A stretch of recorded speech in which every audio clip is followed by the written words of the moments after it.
Yesterday I was talking about Blade Runner uh, as a representation of a dystopian cinematic future, uh, in consideration with or in conjunction with our increasingly dystopian present. That was the subject of the video I recorded yesterday. But I realized um, after recording that video that I forgot to talk about what I find to be one of the more moving scenes in maybe in any movie ever, at least up there, at least in the top five, and that is the scene in which Rutger Hauer, who plays Roy Battis, who's sort of the alpha of the replicant crew that we meet in the movie.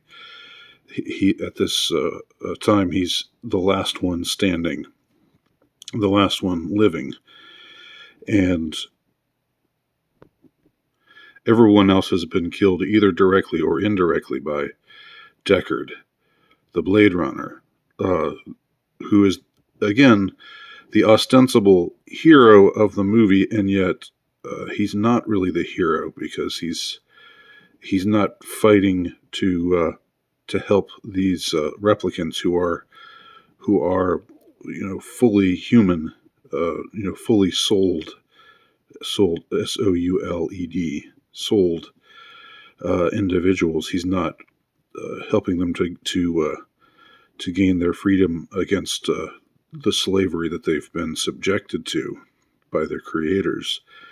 Instead, he's employed to essentially to hunt them down.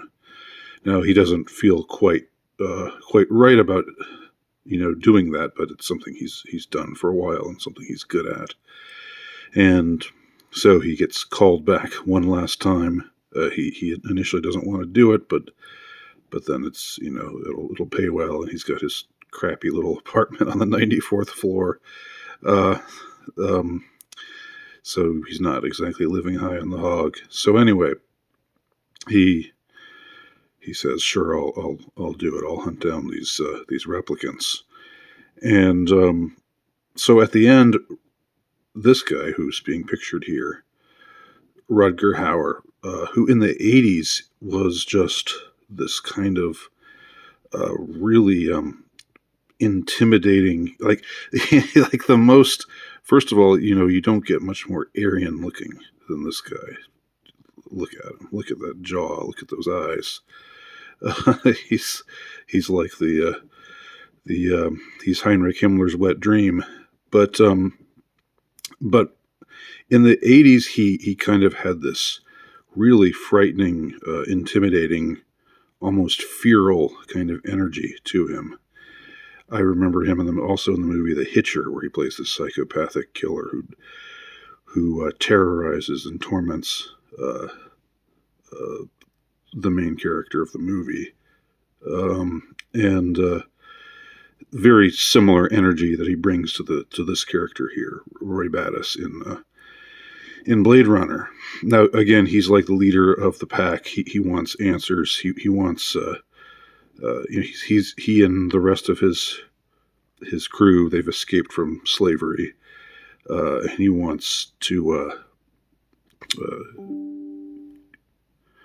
speak with his maker and find out, just what was the deal with the head of the Tyrell Corporation.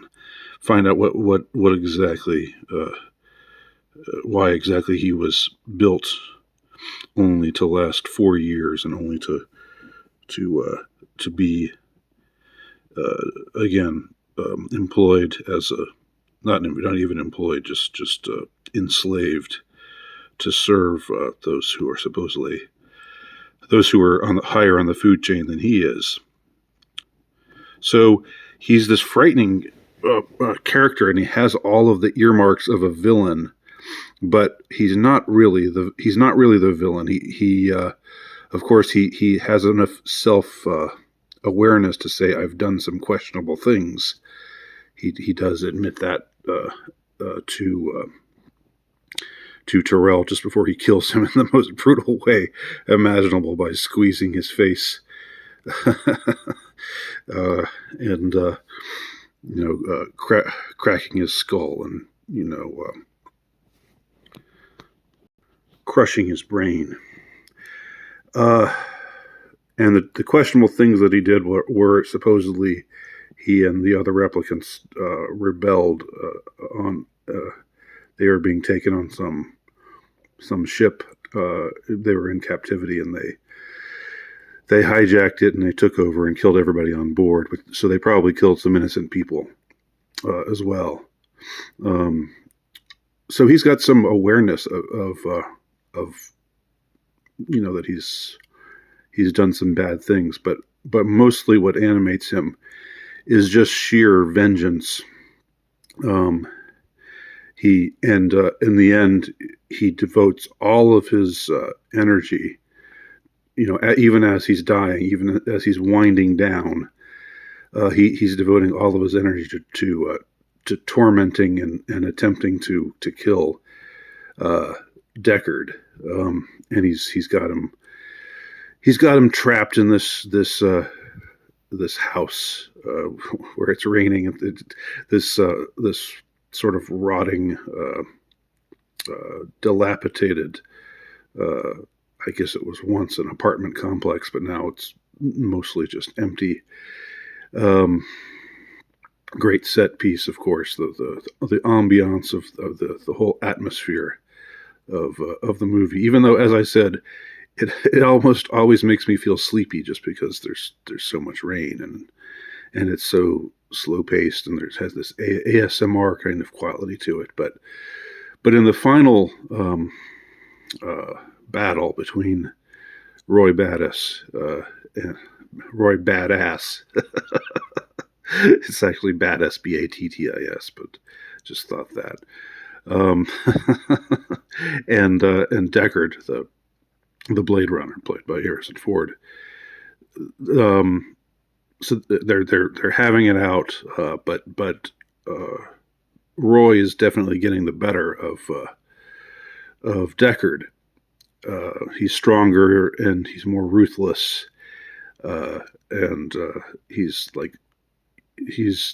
just taunting him and like playing with him like a cat, playing with a dying mouse.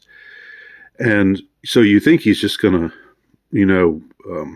kill him off, and that'll be the last act of vengeance before he himself perishes. But in an incredible moment, Badass actually saves Deckard. Deckard is hanging from the roof, desperately trying to hang on for dear life, and Roy is standing over him, glowering, saying, "Now you know what it is to live in fear." And he's really enjoying this moment, watching him like that. But then, as Deckard loses his grip and he's about to tumble to his death, Roy saves him. He reaches down and pulls him up with just this amazing strength, pulls him up to safety on the roof, and it's an amazing moment. I'm tearing up thinking about it now. Just an amazing gesture on his part, showing that even somebody with just out for blood. As Hamlet said, "As from this day forth, my thoughts be bloody or be nothing worth." That's this guy. But in the final moment, right before he's seeing this hated person who's responsible for the death of all of his friends,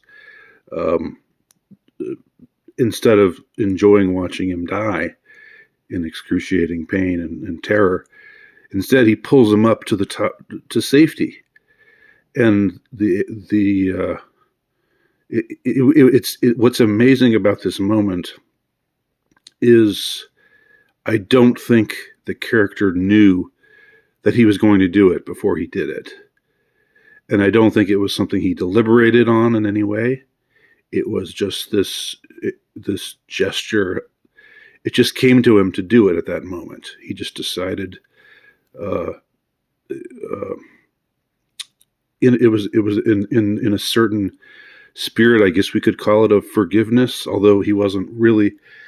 I don't think he was, again, thinking or deliberating in any way. I don't think he was thinking, I've got to forgive my enemy, and that's the right thing to do according to the Bible or anything like that. He just does it. It's like a moment, an instinctive gesture. He rescues his deepest and darkest enemy. And the expression on Deckard's face, on Harrison Ford's face at that moment, is he's so incomprehending that this guy that he had been hunting down, and whose friends he'd been hunting down, and who he had murdered. This guy had opted in the last moments of his life to save him, and the expression on his face is just so bewildered. It's not. He can't even exactly look thankful, because he's just like, what in the world? What just happened? And then Rutger Hauer's character in the last moments, of course, delivers this famous monologue, which I don't. If I were more of a Blade Runner nerd, I would know it by heart. I know people out there probably watching this know it by heart. I don't know Blade Runner that well, so I just know it's him reflecting on the things that he's experienced in his lifetime, and then he says, "Time to die," and he expires at that moment. And it's a very understated scene, extremely powerful. I don't know what exactly it signifies, like the power. It's like something about the power and spirit of forgiveness, and how we see it from the most unlikely of sources. This is not a character who seemed in any way inclined to forgive his enemies. He's, again, as I was saying, he seemed like someone who was out for blood, and he had good reason to be. We understand his desire for revenge, because he really did get a raw deal.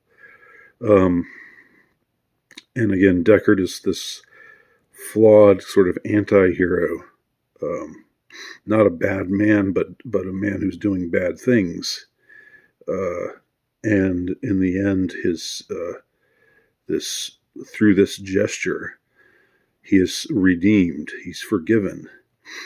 And again, I don't even know. I think there's something elusive about the moment itself, because it's not, and that's part of what makes it so powerful. It's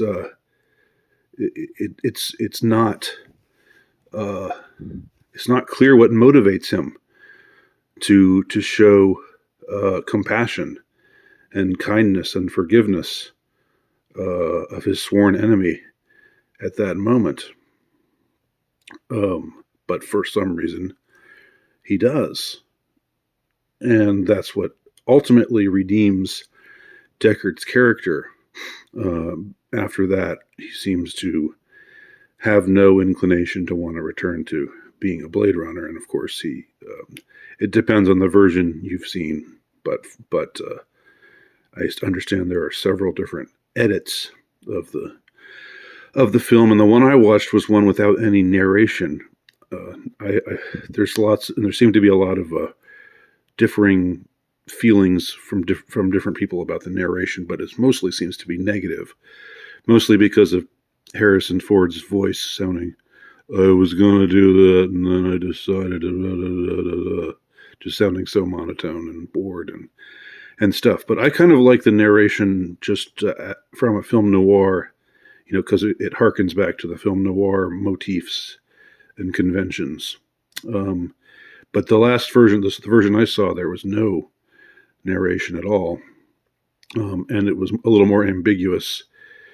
Uh, and there was also the lingering question about whether Deckard is a replicant, which is kind of interesting, but I guess that if I guess it's not canon, quote unquote, anymore. People who are into science fiction movies always talk about canon, especially Star Wars or Lord of the Rings people. That's canon, canon, meaning that's part of what really happened, even though it's all fictional. The truth is, you could just make it up, make up whatever, believe what you want to believe happened, and then not, if there's some movie you don't like that you don't want to include as being, if you didn't like the Blade Runner sequel, just like with the Disney Star Wars sequels, you can just decide, oh, no, that didn't happen. That's fine. It's not like that's any more real or unreal. Anyway, I just anyway, as I was saying, he goes off with the girl replicant, Sean Young. I can't remember her name in the or Rachel. He goes off with her in the end, and we're somehow like it's through Rutger Hauer's gesture that we the audience feel like okay, yeah, he gets this now. He understands he's a changed man, and so he can we feel like he should be able to be able to go off with the girl and be in love, and we see him a bit differently, but it's all because of this redeeming act from his sworn enemy. I just think it's very, very interesting, and again, I would say one of the more powerful moments in cinema history when Roy saves Deckard totally unexpectedly. It's a shock to everyone, I think, including to Roy himself. None of us know exactly why he did it, but it meant everything.